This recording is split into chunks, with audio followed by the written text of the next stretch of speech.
Worcester in the late 1800s, a factory boomtown.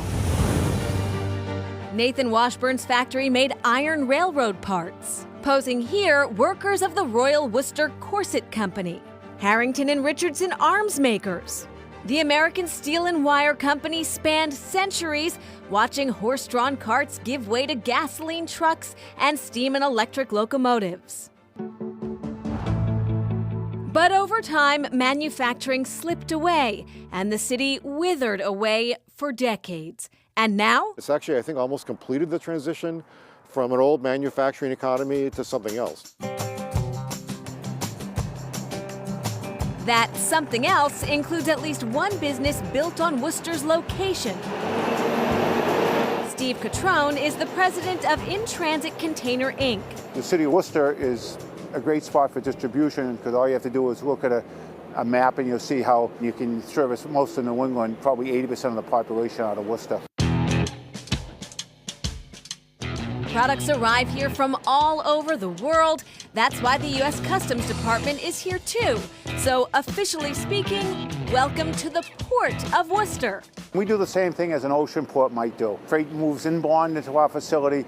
We process it for the various container ship lines, and it goes out for deliveries. All the staples, footwear, toys, automobile parts, and virtually anything that can fit inside one of these containers. An efficient location, yes, but there's cost savings too. Trains move shipping containers from the West Coast and the Port of New York and New Jersey to Worcester. It's an ideal alternative to trucking, and it also uses 3 times less fossil fuel. It's greener, and it keeps trucks, the big scary trucks off the road. It adds up to Worcester being the biggest inland port in New England. All the CSX yards that used to be in Allston Brighton as you come into Boston on the Mass Pike that are now being redeveloped, that rail exchange had been moved to Worcester a few years ago. White-collar businesses are also an important part of Worcester's new economy. My name is Andrew Schiller. I'm the founder and CEO of Location Inc. It's a big data company for both business and consumers.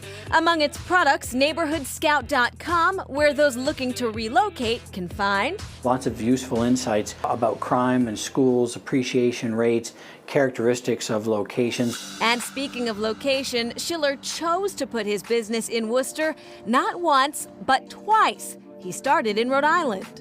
But after a while, we realized that it was difficult for us to recruit some of the talent that we needed to grow the business. Worcester, however, has 9 colleges and universities, including WPI and Clark. Both of which have really strong programs in statistics, computer science, and geography and computer mapping. And that allowed us to tap into that nice resource at a location that was affordable, not only for our employees, but for us as well. But with success, Location Inc. needed yet another new location. Moving near Route 495 was an option, but they chose the center of Worcester.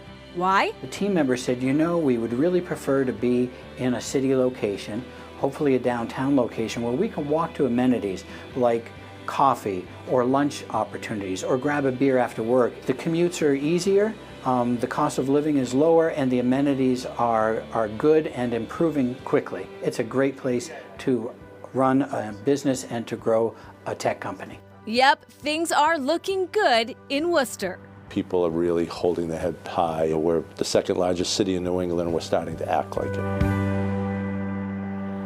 And 2 components really helping the economy, EDS and MEDS, that would be education and medicine healthcare, playing a big role. And of course, you can't develop east of Boston because there's that whole ocean in the way. So it's only natural that over time, more and more expansion goes west.